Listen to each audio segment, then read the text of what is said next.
Welcome to the Coach Dave Love podcast with NBA shooting coach Dave Love and your host, Matt Robertson. Exploring the cutting edge of evidence-based shooting development in basketball today. From shooting form to skill acquisition to shot metrics. This is the Coach Dave Love podcast. Welcome to the Coach Dave Love podcast. I am your host, Matt Robertson, and with me, as always, NBA shooting coach Dave Love. Dave, what's going on? Matthew, good to see you. It feels like it's been a while. It hasn't really been a while, but it feels like it has. I want to let people know when you ask what's going on. I've got a trip to Australia for clinics coming up in about a week and a half. I leave, so this will be September 22nd to 28th. I think I'm in Australia, 29th maybe. We just announced some clinics in Ottawa, Canada, for late October. The announcement went out on Saturday. We're recording this on a Monday, and we're now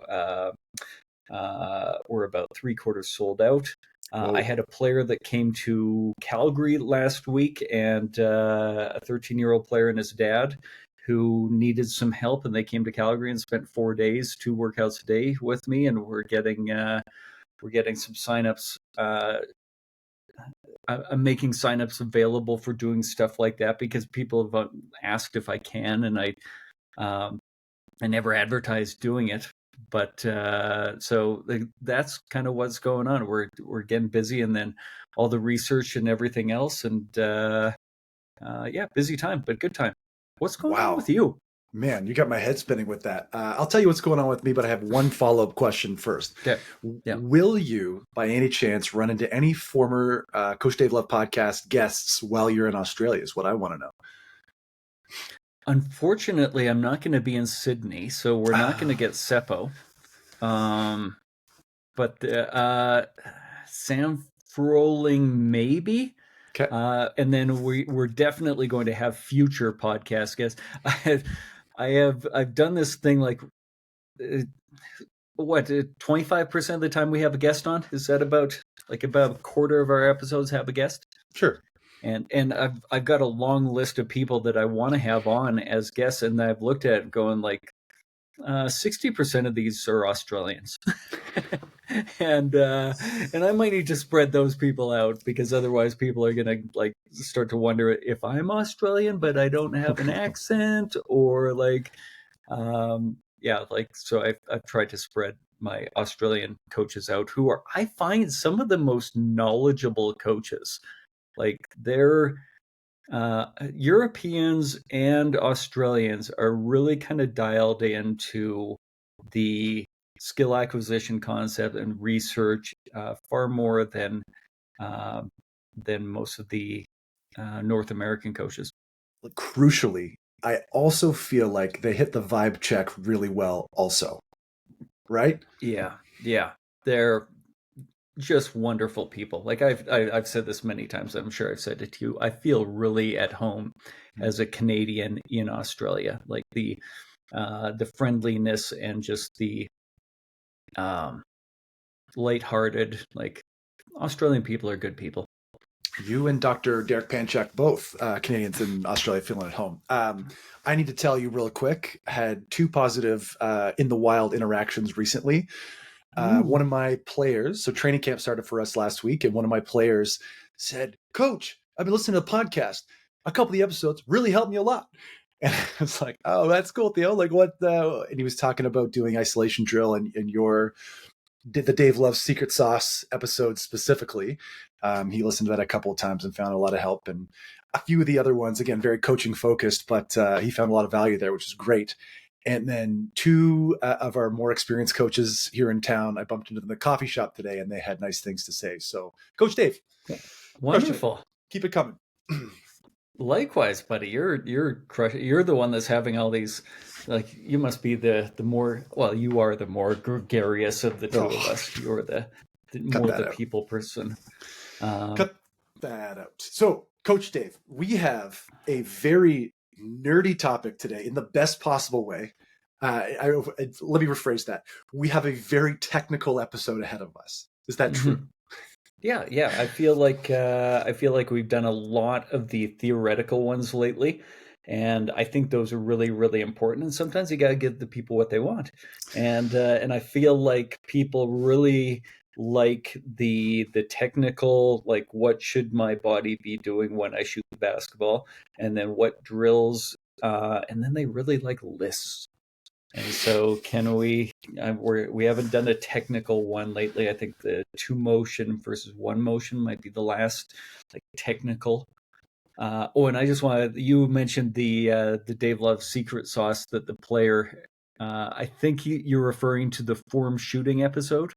Yes, Would that probably be the specifically, one? the drills that I use for form shooting was the specific episode. Yes. Yeah, perfect. I want to try and make sure that if somebody Hmm. hears us reference an old episode, that we try and get them like what the title might be, what we think the title might be. We don't have them committed to memory, so forgive us, listeners. But we're doing our best, and I think we're doing a good job. Listen, I don't want to get too self-flagellative or self-congratulative, but I think you're right on the money here. So, Coach Dave, this episode is titled "Hand Placement in Basketball Shooting," which is just about as technical as you can get. Let's talk about why it's crucial in shooting mechanics. Like, why is this of interest to you? Yeah, this is, in my opinion, where the most energy is transferred from our bodies to the basketball. And we always say, like, power in your shot comes from your legs. I shouldn't say we always say, as though everybody says the same thing that I heard growing up. But while that might, while it's true that power does come from your legs, I think most of the power comes from your shooting arm and is transferred to the basketball through your shooting hand. And when we get that wrong, we create big mistakes. And I guess I should acknowledge, like, part of what we're going to be discussing is the guide hand. That ideally the power is transferred from the shooting hand, but in reality, especially with young players, a good amount of power gets transferred by the guide hand as well, and why we want to avoid that. You used to do this example in your shooting camps. I saw you do it a bunch of times where you would say, "This is how much power comes from your legs," and you would do a full-on into stance, into squat, and jump, and not move your arms at all. And the ball, obviously, sorry, you can't see me on the YouTube video or on the audio format, but the ball would go 4 feet in the air because that's the amount of power that comes from the legs. Right. And then what would I do? Oh, I can't remember the next step. What would you do? Then I would take away my legs and say, okay, here's how much power comes from your arm. I put the ball up at the set point with dead legs and push the ball as high as I could with only my arm, and the ball goes 20 feet in the air. And just highlight to players, like, when we say the power comes from your legs, if you've heard coaches say that, what we really should be saying is we tend to forget to use the power from our legs. But in actuality, most of the power comes from your shooting hand arm. Yeah, you think about when guys are short, and it's like you're on the front rim, you're on the front rim, you're on the front rim, and get the legs into it a little bit. That's adding this much distance, really. I hadn't really thought about that. Which could be enough in some circumstances, but my coaching point when I see front rim is usually get the ball up in the air more. That is, rarely do I find that you're not shooting the ball with enough distance.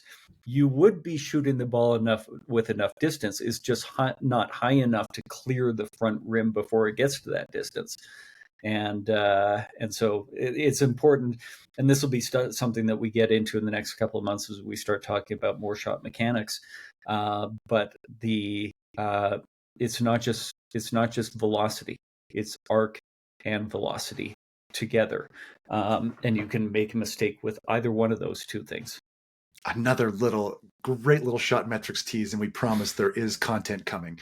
Coach Dave, let's do a really quick rundown of the different sections we're going to address here, and then we'll take our first break before we get into it. Tell me about it. Ooh, a little tease. So we're going to talk about the middle of the shooting hand. I always talk about get the middle of the hand underneath the middle of the ball. How do I go about defining that? Why does it matter? I want to address the get the ball off your palm, get the ball on your fingertips debate. I want to talk about the shooting hand thumb and guide hand positioning and timing. Where's the ideal guide hand position? Then why does what are some other factors that we need to consider within that? When should it be coming off the basketball? And then give you some actionable steps, of course, at the end in hammer action. Awesome. Coach Dave, let's take a quick break here. And when we come back, we'll come back with the first section. Hey basketball fans, Coach Dave Love here with an exclusive offer just for you, my personalized video shot analysis. Imagine having an NBA shooting coach analyze your shooting form, just like I do for the pros. That's exactly what you'll get with my video shot analysis. Here's how it works. You send me a video of your shot and I'll break it down frame by frame. I'll pinpoint your strengths and identify the areas of improvement and give you tailored advice to take your shot to the next level. You'll receive a comprehensive analysis designed just for you. Whether you're a beginner or an aspiring pro, my feedback will help you shoot with confidence and precision. It isn't just feedback, it's a game changer. With my video shot analysis, you're not just practicing, you're evolving, and every single shot counts. Ready to transform your game? Visit CoachDaveLove.com/store to learn more and get started. That's CoachDaveLove.com/store and look for video shot analysis. All right, welcome back. Coach Dave, do you want to do an ATO for her intro is the question. I have clinics coming up in Australia and Ottawa. Is that the big takeaway? Come and train with me in Calgary, Canada. That's a big takeaway. I think we're going to have the bigger ATOs here in the next one. Awesome. For first-time listeners, we do a thing when we come back from commercial breaks generally where we put 24 up on the thought clock and Coach Dave has to break down very concisely the thing we just talked about, which he's not going to do right now. All right, Coach Dave, section 1, the middle of the shooting hand. Give me a look at why this is important to you to define. Okay, so we talk about the shooting hand being the place where the energy is transferred to the basketball.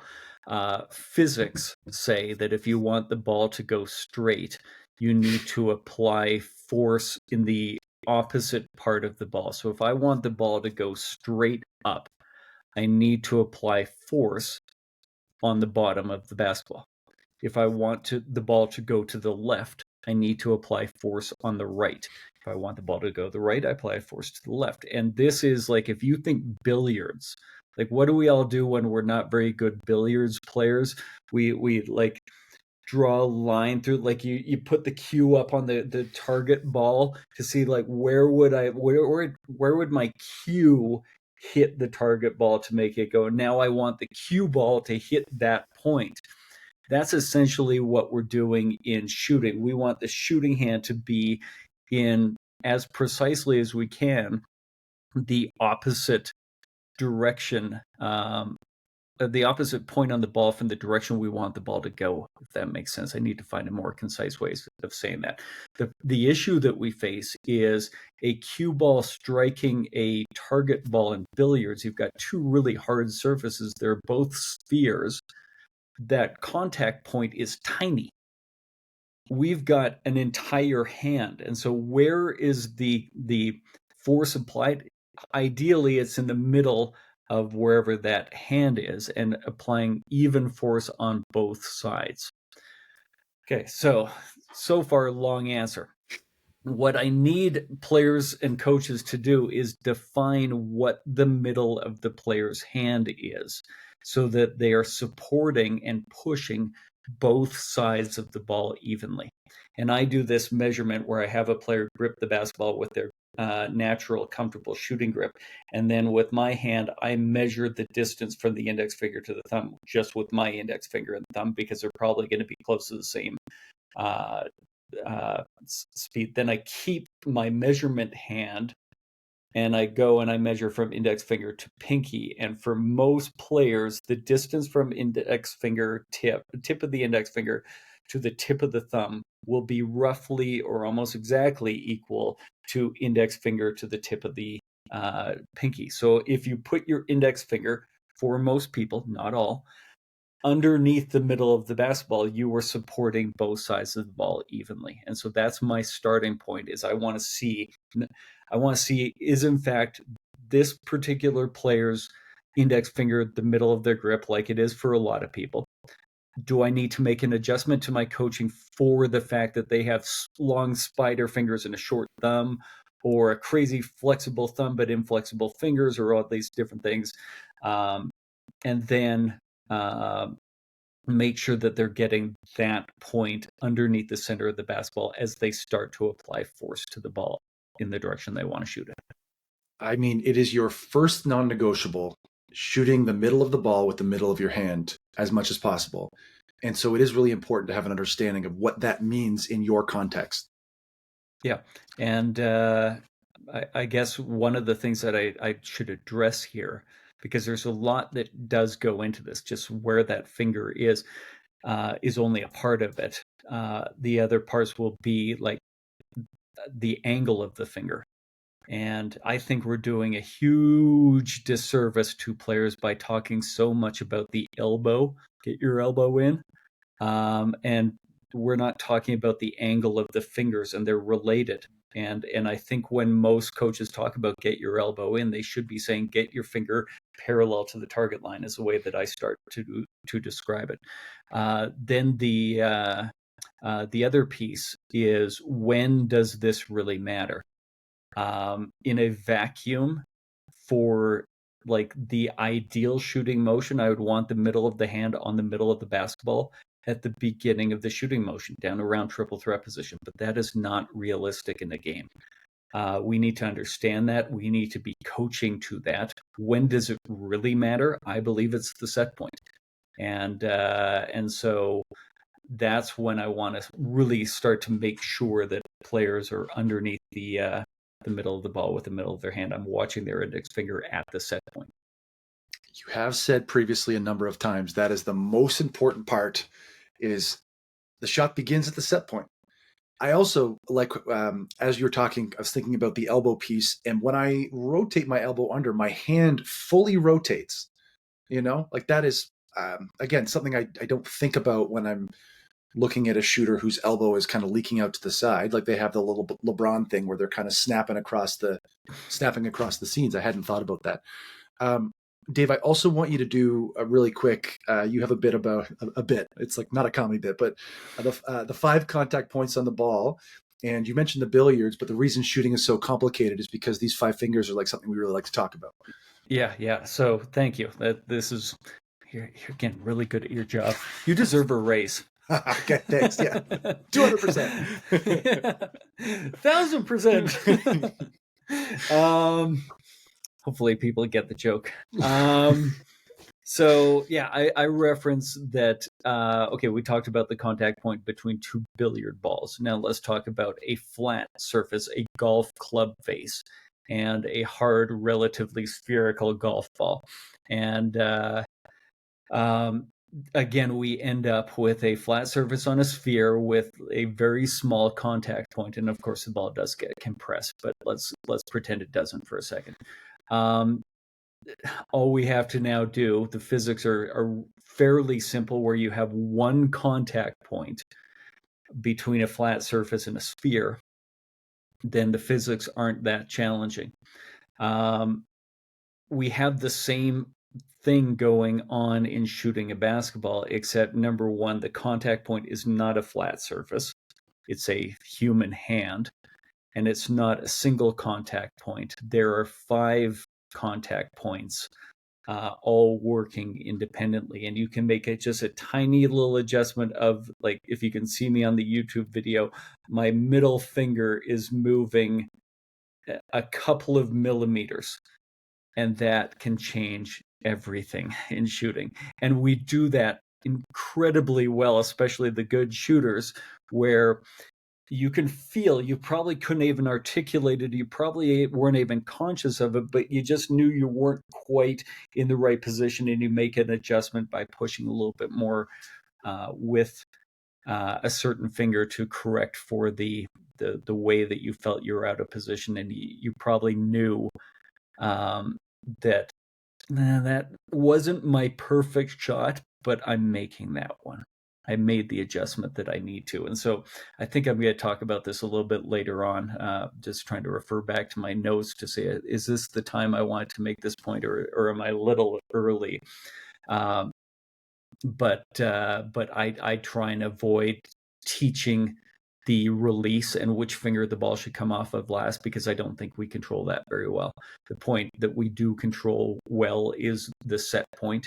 And so if I'm going to be precise about something, I want it to be the moment that is most important, that we have the most control over. Awesome. Thank you for elaborating on that. I do believe that I did have an In the Wilds interaction a while ago where they were like, oh, we love the super technical stuff. Keep that up. So if we're going to get technical, let's freaking get technical. And basketball shooting, like we talk about 5 club heads contacting the ball, how a fraction of a millimeter one way or the other with your middle finger makes a big difference over the course of a large sample size. So thanks for kind of diving deep on that. Imagine swinging a golf club that has 5 club faces on it that all have like a little hinge, or I guess that's what I try and picture when I give that analogy, is a club face with 5 club faces on it that all have a hosel that can rotate. And that's effectively what our hand is. And then you go, man, golf was hard enough already. Shooting a basketball, I'm shocked that we are able as human beings to do it with the level of success that we can. And like, yes, it's incredible. Even like you said, I had a shot a week ago in a game that felt awful. I was like, ooh, ugly. And it still went down because my body is just really good at what you would call self-organizing in that moment to get the ball going in the direction it needed to go. And I had reps. And did you know that you were going to make it, even though you knew it was ugly? Did you know, like, no? I'm not, I was a good shooter for like an average person, but I'm not at like the level of the Dave Hopplas, not freaking close. I'm just a good shooter for an average guy level. And I was like, I could have that feeling of, oh, that was garbage, but it will go in. And then I can remember one perfect shot in my life where I'm like, that is exactly what I want to do every single time. And I shot one of those in my life. I made a lot of shots, but one perfect one. It's like iron striking. You just know it's butter when it comes off when you hit it properly. It doesn't happen every time. A little Nikolai Bernstein reference with the iron strike. You don't know the reference? We'll come back to that later. Okay, Coach Dave. All the skill acquisition people are like, oh, okay, Nikolai Bernstein. He coined the expression repetition without repetition. Ooh. And kind of the godfather of modern skill acquisition, because he went in trying to prove that an iron worker can strike whatever they're striking with absolute precision because they repeat the exact same motion every single time. That's the hypothesis he was going in to prove. And then what did he find? They do a different motion every single time, but somehow that skill of being able to hit the whatever they're hitting was refined despite not doing exactly the same motion like he thought they did. Another great teaser, as that is in our list of future topics, potentially repetition without repetition. Yeah, I feel like we're getting that in just about every episode, which is good. That's probably how we should be doing it. Coach, let's take another break here before we head into the next section. Hey there, basketball fans. I'm NBA shooting coach Dave Love, and I've got exciting news just for you. Introducing my exclusive, free basketball shooting newsletter. It's packed with insights and techniques straight from the hardwood. Have you ever wondered how NBA players improve their shots? Or how you could get to the next level, whether you're a college player, a coach, or a budding youth player? My newsletter brings all this and more directly to your inbox. Each edition is a deep dive into the world of basketball shooting. I'll share some of the tips and ideas that I use with my NBA clients, tailored for every level of the game. But wait, there's more. Subscribers receive exclusive monthly discounts on my online products. From training videos to personalized coaching sessions, you'll get it all for a fraction of the price. And the best part of all, it's absolutely free to join. So what are you waiting for? Elevate your game and join a community of passionate players and coaches from around the globe. Signing up is easy. Just visit CoachDaveLove.com. Coach Dave, welcome back. ATO time, 24 up on the thought clock. Give us a look at what we talked about in the last segment, please. Well, what I want people to understand from the last segment is that with every player, try and find what the middle of their hand is. And then just before they start to really apply force to the ball, which is going to be around the set point, around the forehead position, make sure that middle of their hand is in the opposite direction of where they want the ball to go. Get it underneath the middle, slightly towards the back of the ball, because we want the ball going up, straight, and forward. Excellent. Forming a straight line on the way to the hoop. I absolutely love it. Coach Dave, section 2. We're going to talk about ball on the fingertips versus on the palm. All right. So big debate. Like historically, we've always taught get the ball off the palm of your hand, myself included. Get the ball onto your fingers or your fingerprints or your finger pads. Different people would have different ways of saying it. And then people would come along and say, well, look at Steph Curry. Steph Curry doesn't do that. And what I want to make sure that we're aware of is there is rarely black and white in shooting. There is rarely this rule applies to all situations for all people. And this is definitely one of those cases. And I think holding on to one of these two extremes or two ends of the spectrum, we're missing the point. Okay, so what is the point if it's not I want the ball on the fingertips or I want the ball on or off the palm? I think that the point is, where is the weight of the ball?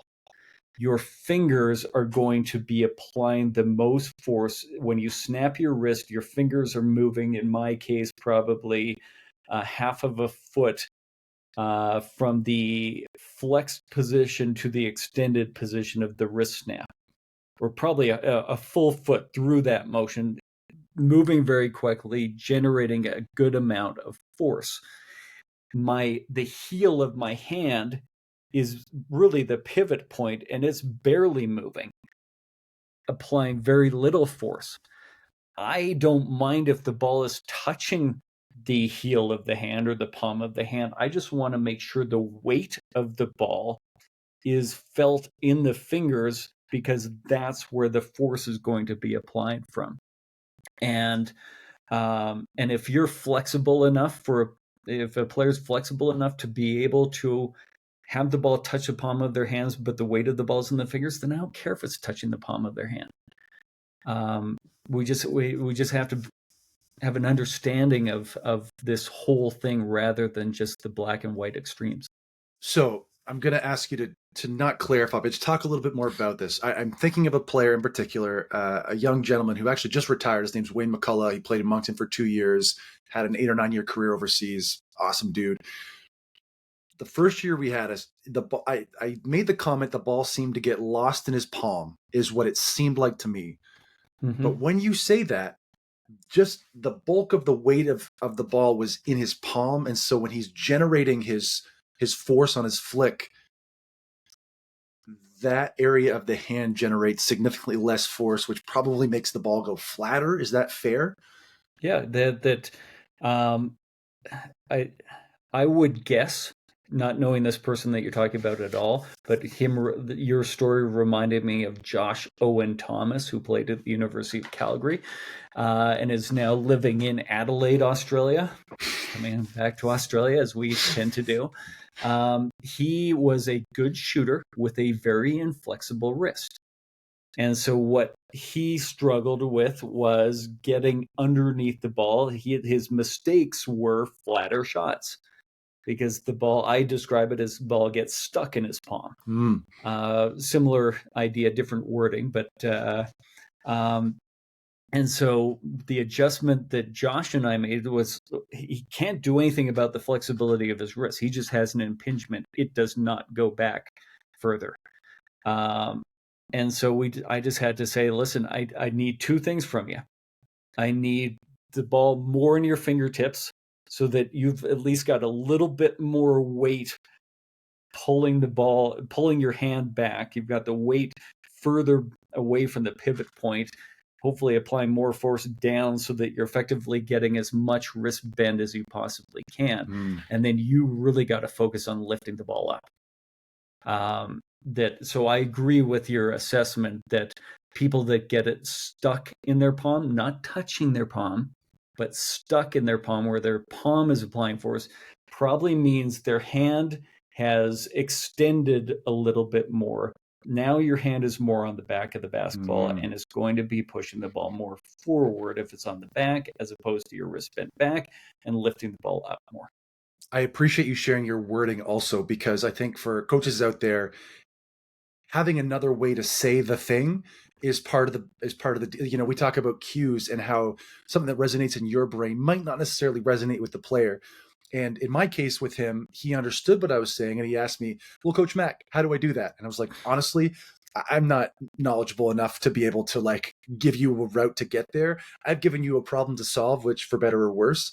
And now to his credit, he went and solved the problem and shot 42% the next year from three, and the rest is kind of history. But I didn't have enough kind of skill, experience, name the thing, to be able to offer him a tangible solution outside of just like, here's a problem. Maybe go seek somebody out who's more knowledgeable to figure it out.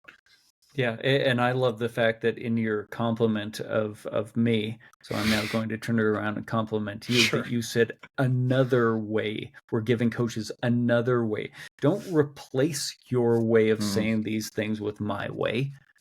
Add it to the list of things. Like the only time I shouldn't say that I get frustrated, but I don't like it when coaches say, I tell players to do the cue I use is this, as though that one thing should make sense to everybody.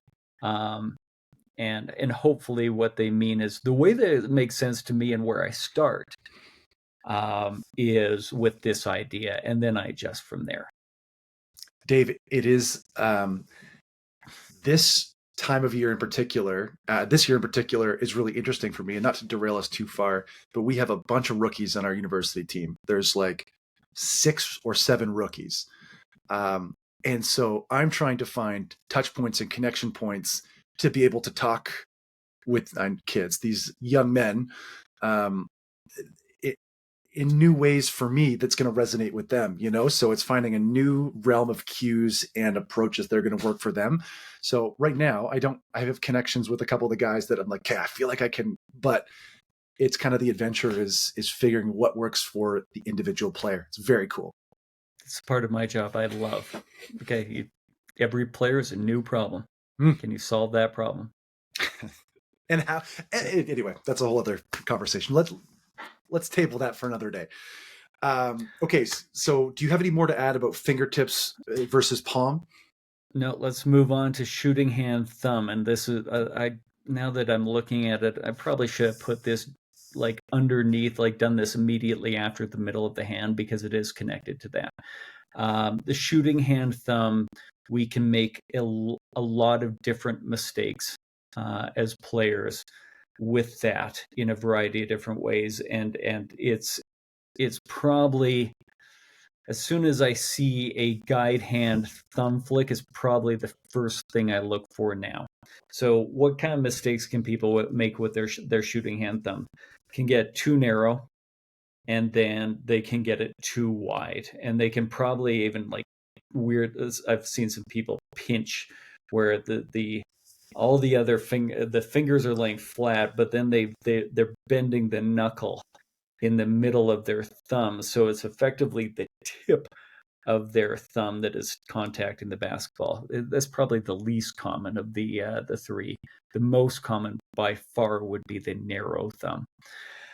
Why are these problems? Because that now changes the middle of your hand. So most players, especially young players, will come up to me during a clinic after I've sort of explained the middle of their hand is, for most people, is the index finger, and then I leave it open-ended to say, if you don't feel like your index finger is the middle of your grip, come and talk to me.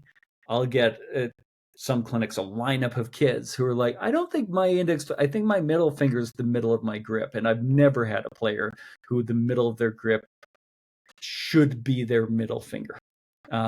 What happens? Players don't like the feeling of widening their hand. There might be a little bit of a strain because they're not used to a comfortably wide hand like I would want. They relax their hand. Their hand gets narrow. Their hand effectively becomes smaller, which won't control the ball as much. But now when their thumb isn't wide, the distance between the middle finger and their thumb is approximately the same as the middle finger to the pinky. So yes, with a narrow thumb, your middle finger did just become the middle of your grip, but you've made your hands smaller to do it. And small hands don't control the ball well. We want to make our hand as comfortably wide as we possibly can. I don't want you to be straining it, which is going to be the problem that we're going to talk about next. I don't want you straining it, but comfortably wide, create a bigger surface area so you control this object better. And when we do that, the index finger becomes the middle of most people's grip. While trying to widen our thumb, we have to be careful. Some people, I'm not even close to being able to do this, but some people are able to widen their thumb so much that it ends up on the front of the basketball. And now they've put themselves in a position where at that set point, all their four fingers are pushing the ball forward because they're towards the back of the ball. And their thumb is on the front of the ball, which will effectively be pushing the ball backwards. And they've got their 5 club faces. Only one of them is in front of the golf ball. And almost all of these people shoot a crazy tornado spin. This was Aaron Gordon's big bad habit. His ball spun poorly because he gripped the ball, and he gripped the ball like he was trying to palm it on his shot. The thumb was on the front of the basketball. His thumb was pushing the left side of the ball backwards while his fingers were pushing the right side of the ball forward. Hard to get the ball to go straight when you're throwing a curveball. And he probably has giant hands also, and very strong hands also, is what I would imagine. And the other fun part of that story is that the rest of his mechanics probably look pretty good. Yeah. There are things that, like when I look back, I've got a couple of videos that I'll use on my resume of like his shot in Arizona the year before I worked with him, where he shot 42% from the free throw line, and then his shot in his rookie year when he shot 72% from the free throw line and 84 after the All-Star break. And in the moment during that year, I felt like the grip was the primary thing that we're changing. When I go back and I watch those videos now, I'm like, oh no, his balance is way better too. His set point is way better. So while the grip was probably a massive part of our early focus, and there were other adjustments that we made as well in conjunction with that. It's kind of cool. Again, I love hearing you kind of reference those stories. And I think, again, in my conversations with people in the wild, they like those stories because that they know Aaron Gordon. That's a tangible thing that they can see and look to. It's cool. I am very interested in the note in your section here is comfortably wide. I'm very interested in this because for a stretch, when I was not shooting well for a stretch, and my issue was always, my hand's too narrow, so I want to get my hand wide. I was so focused on getting it wide that I was tense, and I was pushing the ball to the right with my very stiff thumb. Comfortably wide. Can you just talk about that just for 2 more minutes? Yeah, just avoid the strain, and then part of why the part of the reason why I use the word comfortably is to avoid that over exaggeration that gets the thumb on the front. I felt like if a player was able to get their thumb on the front of the basketball, that it must be strained. There must be, but I'm realizing now that's me as an inflexible person assuming that a potentially flexible person feels the same thing that I think I would feel. And that might not be true. So that word comfortably wide was just a way of kind of alerting people that you can overdo this. I don't want a strained wide hand. I would just comfortably, like moderately wide. But I worried that something like moderate might not be enough. So it's all semantics, but hopefully it gives a little bit of a guide. I mean, a lot of your job is the way you present the semantic thing, right? So semantics are important. Well, and it's been really nice where like I threw this idea of comfortably wide out. Like I started talking about that like 15 years ago. And about 10 years ago, I'm watching a Drew Hanlon video, and he referenced getting your hand comfortably wide. And I thought, like, and to my knowledge, I'm not claiming this is true. I kept hearing like, get your feet shoulder width apart. That when I grew up in the places that I heard about basketball in my sphere, it was always shoulder width apart. And I started to talk about get your feet hip width apart, and it always kind of makes me feel good when I hear people referencing, and probably maybe somebody else kind of started that, but in my world, I was the first to kind of talk about, let's not use the shoulders as a reference point. Let's use our hips as a reference point instead. Yeah, I can't see them. Yeah. Can't see the shoulders. So I appreciate the people that kind of share the ideas when they make sense to them. I like that a lot. And just adding to your tool chest, any chance you get learning from other coaches. It's there was a coaching clinic at our university on Saturday, and I was not there, but our head coach was, and just some fun ways to present different ideas. Let's go through one more section here, Coach Dave. So guide hand positioning and timing. Talk a little bit about that. Okay. Let me start with the perfect world, and then let me go to the reality. Perfect world would be at that set point. I would want the guide hand to be on the side of the basketball, not around the front, not around to the back, not up onto the top. On the if you imagine the basketball as a clock, and the shooter is looking at the clock, the guide hand is at 9 o'clock for a right-handed shooter, with the fingers pointed at the ceiling. Why? Because that's the easiest position to then get the guide hand off the ball. All you have to do is move it a fraction of an inch to the left, and your guide hand is no longer applying force to the left side of the ball. If the guide hand applies force to the left side of the basketball, even if the direction that it's applying force is forward, you're going to push the ball offline. Even if you think you're pushing forward because you're pushing the side, you're not just pushing forward, you're pushing forward and in the opposite direction. And now your shooting hand must compensate for the first mistake with another mistake.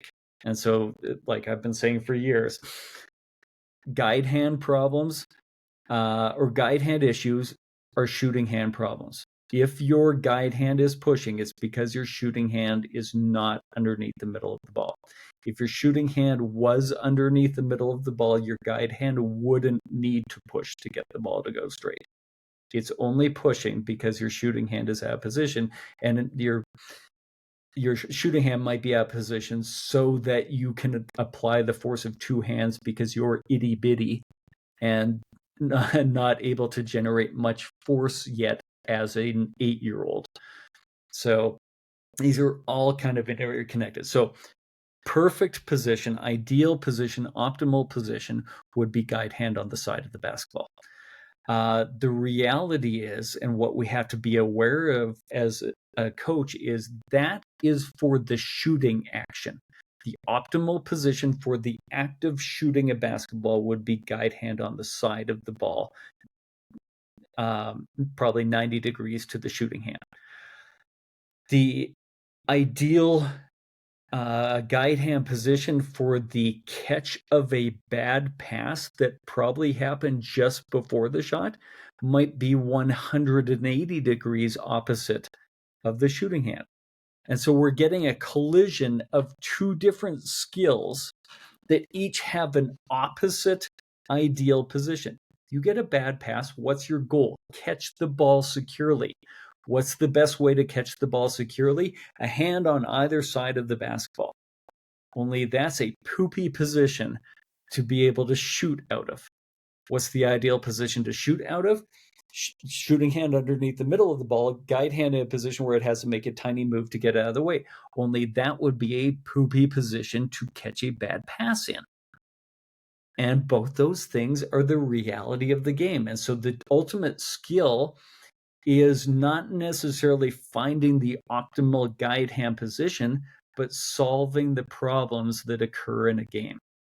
And so we have to balance as coaches, not just teaching the perfect thing, but getting as close to the perfect thing as we can in less than optimal environments. That's the art of coaching. Can you talk a little bit about, so little Bobby needs to use his guide hand to shoot, as we often talk about little Bobby. Little Bobby has a lot of issues, but that's definitely one of them.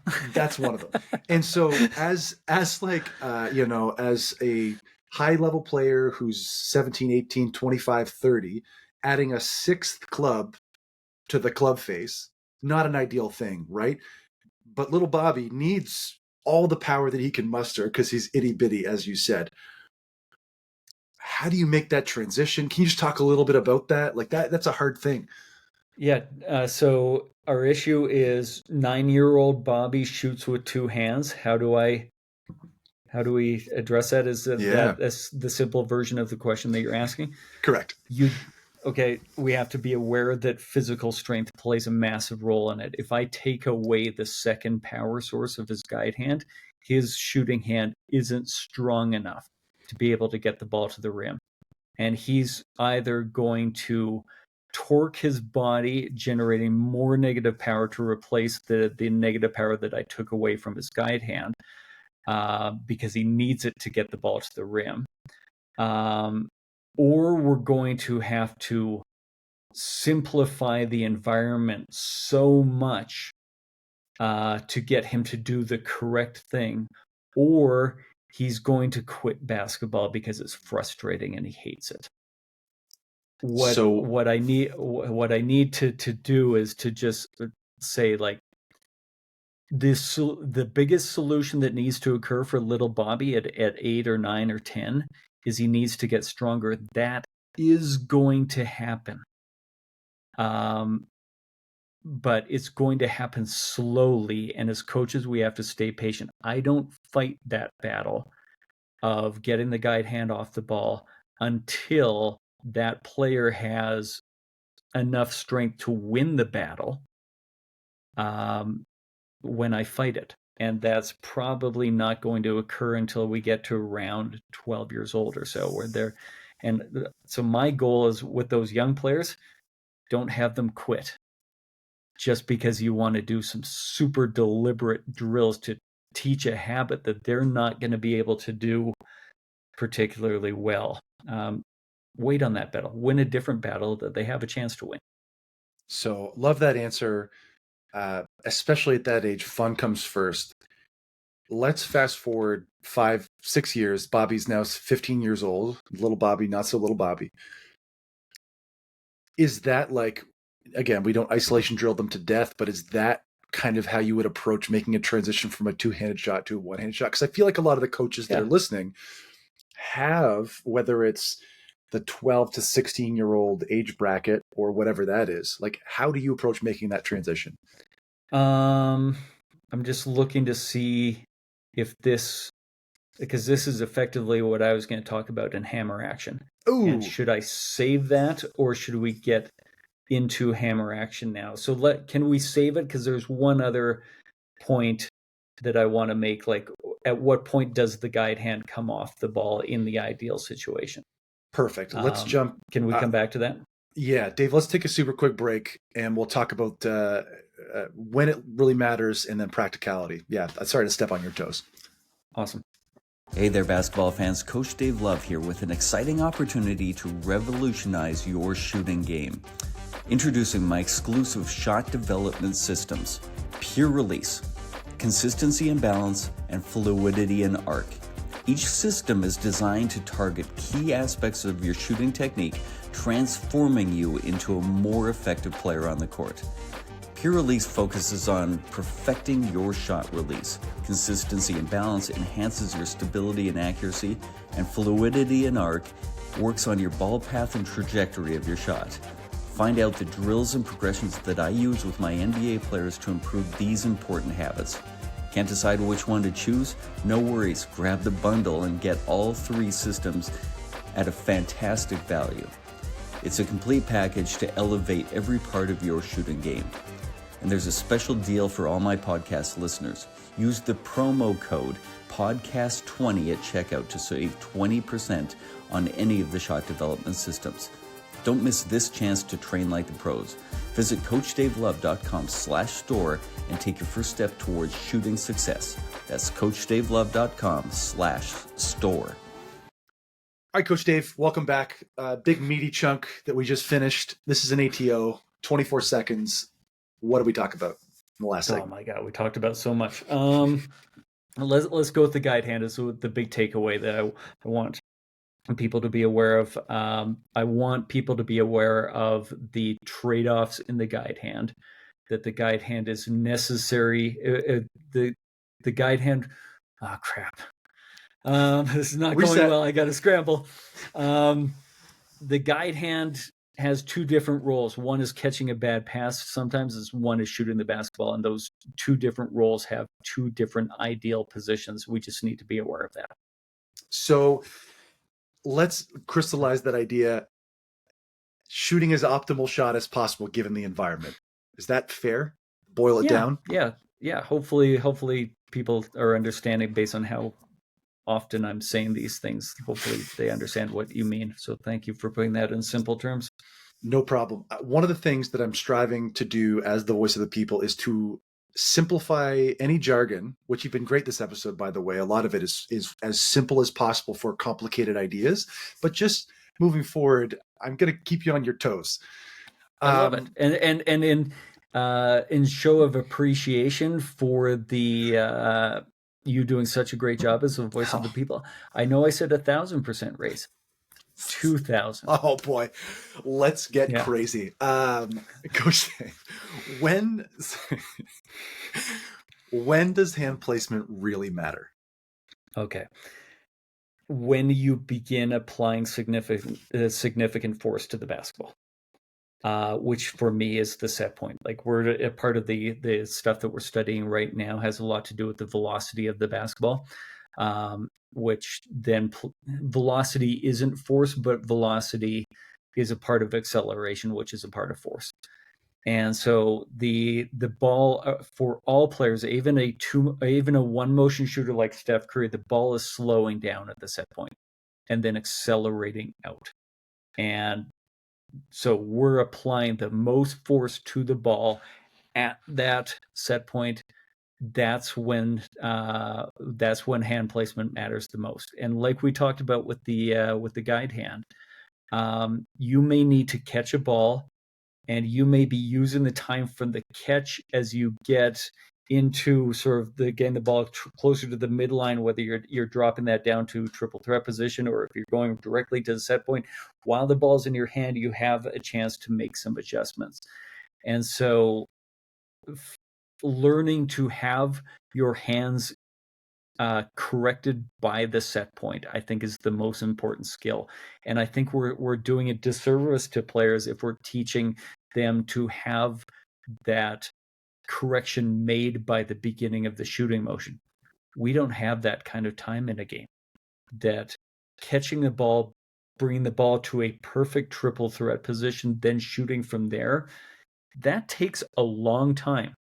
And you've effectively made a 3-motion shot by saying catch to triple threat to set point to release, when I think we should be trying to flow from one, like getting from the less than ideal catch to somewhere in between triple threat and set point, depending on how far you are and how strong you are. How much power do you need to generate, and getting our hands positioned on the ball in that time? I feel like I made that too complicated. So I was going to ask you to clarify one motion shooting, but I will say there's a whole episode on one motion versus 2 motion shooting. If you need clarification, go back and hit that. But you have crystallized the idea that the most important part of our shot is the set point, because that's where the shot really begins. And having the correct hand placements at that time is the most crucial. Is that a distillation of what you said, sort of? Because if we were to take photographs of Steph Curry, and we took photographs of him with the ball down around his waist at the beginning of his shooting motion in a game, all those photographs are going to look different. He's going to be in all sorts of different, less than optimal positions, because that's what the game causes. But if we took photographs of Steph Curry with the ball around his set point, there's going to be differences still, but they're going to be much more similar. And so when do we need to be in the right position? I believe it's when the ball gets to that beginning of the shooting motion. Now, you got to be very strong to be able to do that, and that's part of the reason why younger players aren't great shooters, because they don't have the physical strength to be efficient from distance. So they have to sacrifice, and they don't want to sacrifice distance. They sacrifice efficiency, but again, coming back to these trade-offs, the longer motion generates more power. The shorter motion is more efficient and more repeatable, but you better have the power in your body to be able to do that. A 6'7", 225-pound man does. A 5'2", 12-year-old girl might not. And so adjustments need to be made. You've talked before about practicing using variability, and specifically adding variability to the lifting motion. Because of this, like the game will never be a perfect, like you said before, it's never a perfect scenario, rarely a perfect scenario. And if you have enough power to be able to come at it from all these different angles to the set point and get your shot off, like that is way more game representative to add that variability and add bad passes that aren't directly to the triple threat and then up to the set point. What a way to work on actual game skills, you know? Yeah. I think I probably spend, and it's getting low. The number I'm about to give is getting lower and lower with every month now. I'm probably spending 20% of my time teaching like the optimal triple threat position, and the number's dropping like a stone. And I'm spending 80% of my time helping players solve the problems that occur and get it close to that perfect motion or that perfect position but not with the expectation of perfection, because it doesn't occur in a game, or at least not very often. So we do need to explore around that new movement pattern, but not by doing the robotic movement that will never happen ever. There was a player for the G League Ignite that I saw work out last summer, whose lifting motion was fairly robotic, and he was almost always coming from that perfect triple threat, and it kind of hung the ball out in front of him. Even though classically that's the ideal place that you're supposed to be, his lifting motion was not optimal from there. Like, just after you say it, and I go, it's like the thing about you bought a yellow a yellow Honda or whatever, and you see a bunch of yellow Hondas out there. Maybe yellow is a bad example, but like you bought a black car or bought a black whatever, and there's 1,000 of them out there. The more you talk about this stuff, the more I see it in action or in retrospect, which gives me opportunity to kind of work on that. So that, yeah, this again, hopefully this is helpful for the listeners as it has been for me. Okay, so let's get practical. How can we use this? Working on our game, working on our players' games. Okay, so let's do this as hammer action. Do you want to do an explanation of hammer action in 15 seconds? Yeah, hammer action is one of like 3 shticks that we do. Hammer action is looking for actionable items that we can hammer home to finish the episode. We talked about a lot of things, mostly technical and theoretical. Dave, let's make it practical. Hammer action means. So if you find that you're having a player struggling with guide hand or with hand placement, I would focus a lot of your attention on are they out of position at the set point? If they are, I would use a drill like isolation drill where we start at that set point only until the player is able to control the ball even remotely well, and you're starting to attach what does it feel like to be in that position? And then as soon as they're starting to control the ball well, which hopefully is within minutes, doing this ultra simple basic drill, and you've got a feeling, I'd be moving on to more holistic full motion like ABC, slow to quick, and then adding variability from there. So identifying which way they're out of position with their hand placement, and guide them towards exploring the new more optimal position, but then add as much variability as you can around that with a variety of different movements and drills and even the form shooting drills. I love the thing you said. What does that feel like? That question. And we do another, again, shameless crossover plugs, internal versus external cues.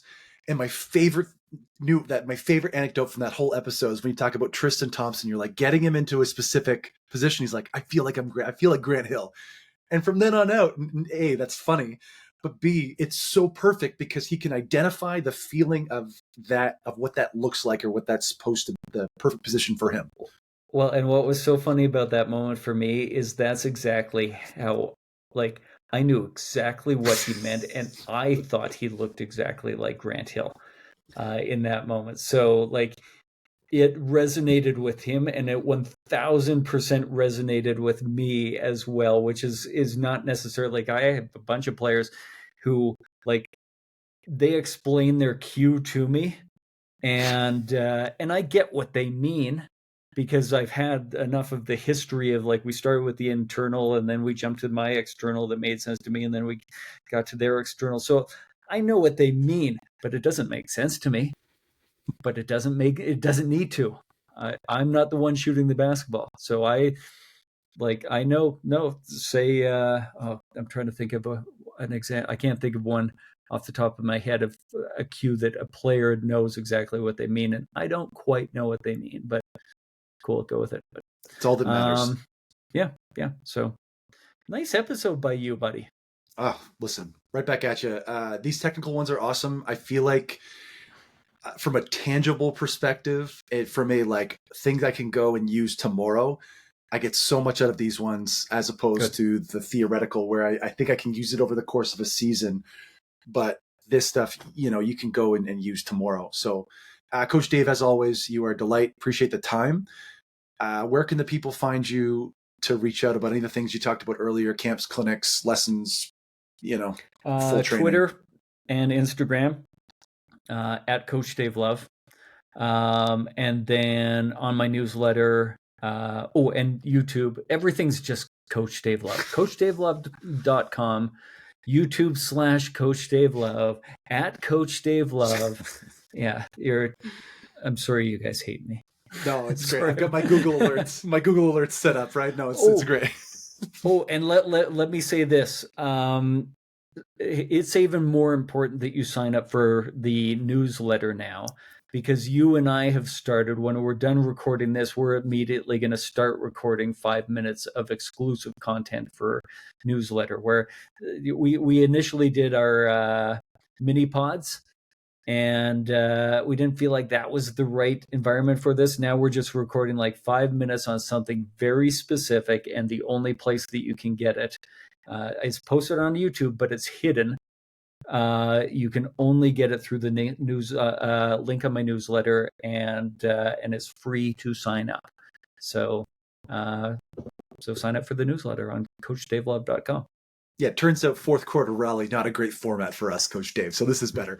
Thank you as always for sticking with us. I'm Matt Robertson. You can find me on LinkedIn and on X at Coach Matty Rob. Thanks for sticking with us. Please read, rate, review. Nope. Rate, review, subscribe. Thank you. Gracious. I have a small child, right? So thanks for coming out, and we'll see you next week. Thank you for joining us on today's episode of the Coach Dave Love Podcast. To stay up to date with our future episodes, please remember to hit the subscribe button on your favorite podcast platform. Don't forget to sign up for Coach Love's free shooting newsletter on CoachDaveLove.com, and be sure to follow him on social media. You can find him at Coach Dave Love.